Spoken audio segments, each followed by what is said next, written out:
What up, all my hoodlums, hooligans, knuckleheads, players and pimps, slayers and simps, hoes and freaks, nerds and geeks, strippers and tippers, thugs and gorillas, soldiers and kings, goddesses and queens, ladies and gentlemen, boys and girls, niggas and bitches, sophisticated motherfuckers alike.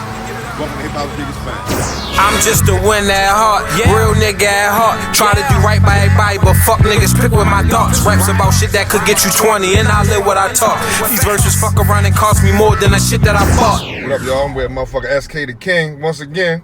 Yeah, hey, what's up, man? Your boy SK the King, man. You know what's up? Big DrumWork music, big drummer, CFBMG, Baltimore. We in this bitch, man. What's up? Man, absolutely, dog. You know, shit, I got the privilege to check y'all out when y'all came through Baltimore, yo. Yeah.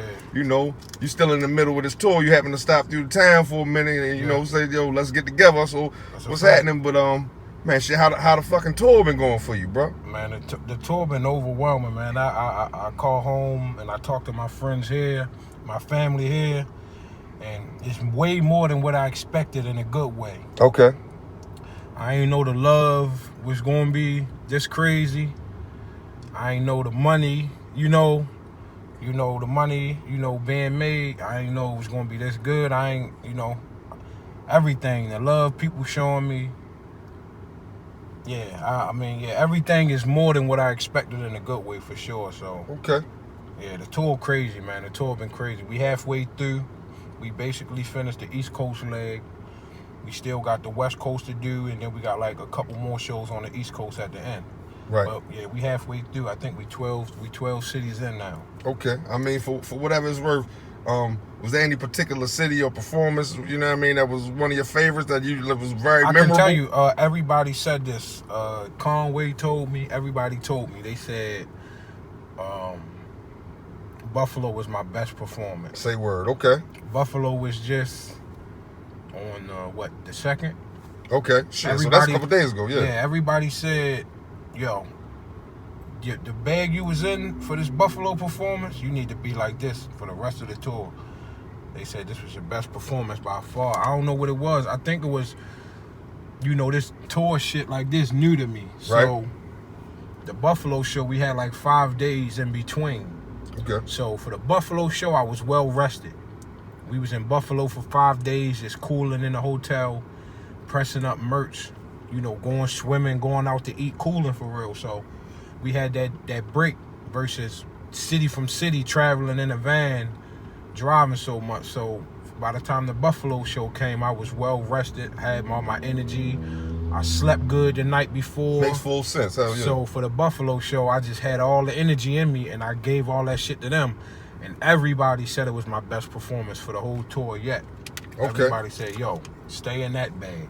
Fucking right. Yeah. Fucking right. And I mean, I'm gonna jump out here and say, to me, it's like anything. The more you do it, you know what I mean, the better you're gonna get at it. You're gonna fine tune shit. Yeah. That's how it been. You learn how to work the crowd, and you learn crowd control, and you learn, how to maneuver and move throughout the stage. And so yeah, from the first performance from Miami up until now, it definitely been better. Okay, something else you brought up. You was talking about the merch game. Yeah. Let's talk about that. Yeah, so I followed their blueprint. With the merch, I put together a project before the tour. Right. I got some artsy type of cover art. That way it'll look good on the merch versus a regular album cover with me with some money and some bottles and a car. Right. I said, let me, I'm following their blueprint. They make the artsy type of covers. Right. And then they sell the pictures, and then they put it on merch and sell the merch. Oh, man. So I followed their blueprint. I put the project Horus together, streaming everywhere right now. Yes, sir. And I just put that shit together real quick. It wasn't a planned project or nothing. I went through my songs and I kind of just synced them together. I felt like they sounded good together. No, I'm gonna say in totality, like you talking about the flow of the album. Yeah, I give it that. I'm gonna say that PMD is my shit. Everybody says that. The video is being made like right now, literally. Okay. So we got like another week. By the time Denver start on October 11th, the video should be out around that time. Say word. Okay. Yeah. My cameraman already working on the video. But as far as the merch go, yeah, I follow Westside and Conway. I followed their blueprint. I got some artsy cover done. Right. I put it on the merch and we sold it, and they loving it. And Okay, so you changed it from the. I know I got the joint with the album cover on that. Now you didn't. We got the SKTs with the logo. Right. We got them in all different colors. Okay. We got different sizes. We just once the Horus shirts start selling so much, and I'm like, oh shit, we gotta do more. Right. So once I seen how much they were selling, I said, oh no. So we start making up some new ideas. Absolutely. And new designs, and we got more colors now, and we got more designs on the shirts. And since we did that, we've been doubling on the merch. Fucking right. Doubling plus. Congratulations. What we was doing. Fucking right. The merch shit is lovely, and I'm gonna keep it going even after the tour. I'm gonna keep it going after the tour. I'm gonna make some more dope designs to put on shirts and hoodies and hats and shit like that. We're gonna keep it going. I'm gonna keep the fashion shit going even after the tour and shit. Yeah, cause I ain't gonna front. Me as a fan, motherfucker, I love fucking with motherfuckers merch. Like, let me get a hat, a shirt, a hoodie, something. Yeah, hell yeah. So we gonna keep that shit going. I follow Griselda Blueprint, man, and that's a wonderful fucking blueprint. It's working. It's working. So, but yeah, man, the merch game, man, this shit been dope, man. All this shit been dope, though. So I know you like you said right before the pandemic, you had a couple spot dates, you know what I mean, when they was on tour. Yeah, for the What Was Shane Gonna Do tour, yep. Now, explain to me what you learned from then till now. Because now you fully in the that, tour. Right. I see the ins and outs. It's a lot of behind the scenes shit. Right.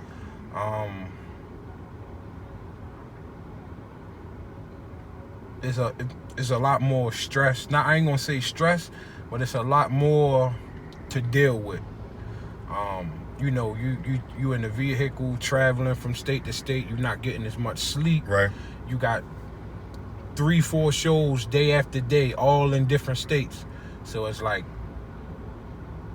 you were saying, no rest, yo. Like as soon as we done this show, hop in the van to the next city. That's what we was doing. We went from one city, probably we can say Minneapolis to New York. You feel me? That was like 18 hours. I was about to say, bro, that's 18 hours. We right after the Minneapolis show, we straight dipped to New York. Okay. We drove straight to New York. We drove 10 hours. We stopped at my family house in Toledo because we had got some more merch shipped to my people's house in Toledo because that was on the way. So we drove 10 hours to Toledo to my people's spot. We picked up the rest of the merch, and then we drove the other 8. We just, we team players, so everybody that I brought on tour with me for my team, we all just switch. That way we can get that driving shit knocked out. Okay. He drive for 5-6 hours, then he go to sleep and then switch. He drive 5-6 hours. Somebody next driver sleep. Then once he, like everybody that, got their shift. We been knocking that shit out, but it's more stress because I just flew to the other dates. Okay. This shit going city to city roll day after running. day is roll running. It's stressful. You tired. When probably it's ain't eating as good as you really want to. You're not eating. You just driving, and when it's time to get on stage, you might not even honestly feel like it was a few shows. I honestly didn't feel like performing at all. Damn. Where I felt like, I really felt like a couple shows. Matter of fact, the Minneapolis show, and probably the Detroit show. When I got a little under the weather. Okay. Because the weather started changing. Yeah. But I was literally about to tell niggas like, I'm going to skip this show. So the shit get that tiring where as though you not even worrying about performing. That's how I felt. It being my first time. I'm like, all right, I ain't used to this shit. Like, I got 3 hours of sleep in the past 2 days. Then it ain't easy to sleep riding in the car. Hell no. Bumps. Yep. But I mean, overall though, I ain't complaining. I'm happy. I got this opportunity. Absolutely. And I got the chance. I'm gonna make the most of it. I'm making the most of it. I'm just happy to be in this position. You know what I'm saying? Yeah, but you learning, like you said, this your first whole tour, so hell yeah. I'm wondering, y'all even when y'all get to certain cities, y'all gotta hit up the radio stations and all that shit. We did a couple joints.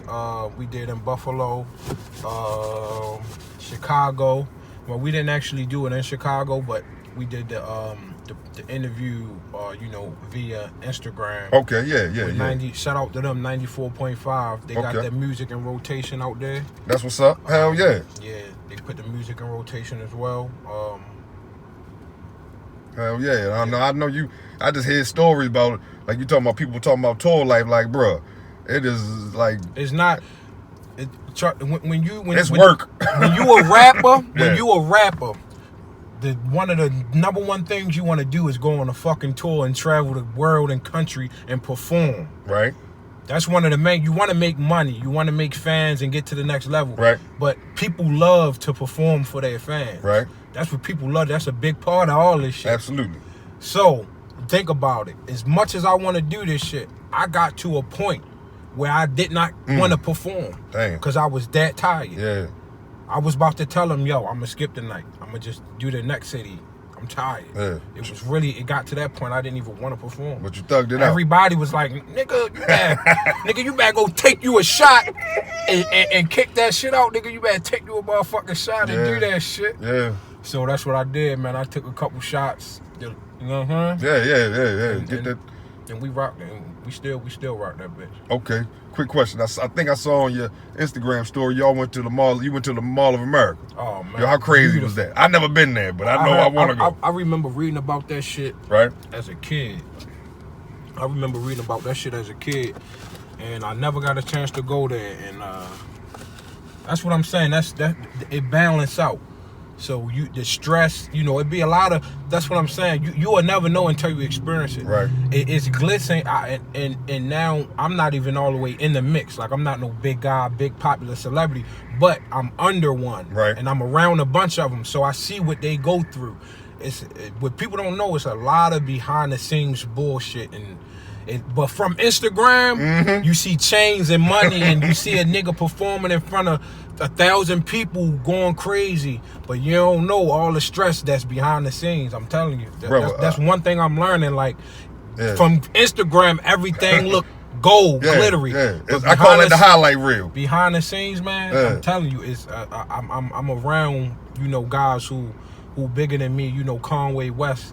And it's trust me, it ain't all glitz and glamour. Yeah. It ain't all glitz and glamour. I see that, brother. I ain't been in your situation, but just knowing certain things in life, like, bro, it's a lot of hard work that goes behind the scenes before. Then you get to see the highlight reel. 100%. Y'all niggas just get to see the highlight reel. Y'all get to see the highlights, right? Y'all don't see the fumbles. Y'all see the touchdowns and the first downs on fourth. Yeah. Y'all don't see them fucking tackles when that nigga fumbled type shit. Yeah. Hell yeah. But the balance it's still a balance, just traveling, being able to travel, people showing you love, people supporting you, people telling you they love your music. The most craziest shit to me, like y'all people follow me on the gram. I got a little over 2,000 followers, right? Right. A couple of my videos got 3,000, 4,000, 5,000 views, so I'm not no big guy yet. Right. So it's overwhelming. People know me from DrumWork and Conway and from my music I've been releasing lately, and they tapping into it. And every city I go to, I sign at least 4 or 5 autographs. Okay. Oh, you SK? But see, I'm looking at it from my angle. I don't got no crazy streaming numbers. Right. I don't got 50, 100,000 Instagram followers. Yeah. You know what I'm saying? But in these certain states, people familiar with me. And they listen to my music, and they see me, and it's like, in their eyes, I'm bigger than what I am in my eyes. I'm looking at myself like I'm still a regular nigga from Baltimore. Yeah. They looking at me like I'm a big star. Oh, can I get in Buffalo, the lady took off her fresh white Air Force Ones and asked me to sign. Holy shit. You feel me? I'm like, what the fuck?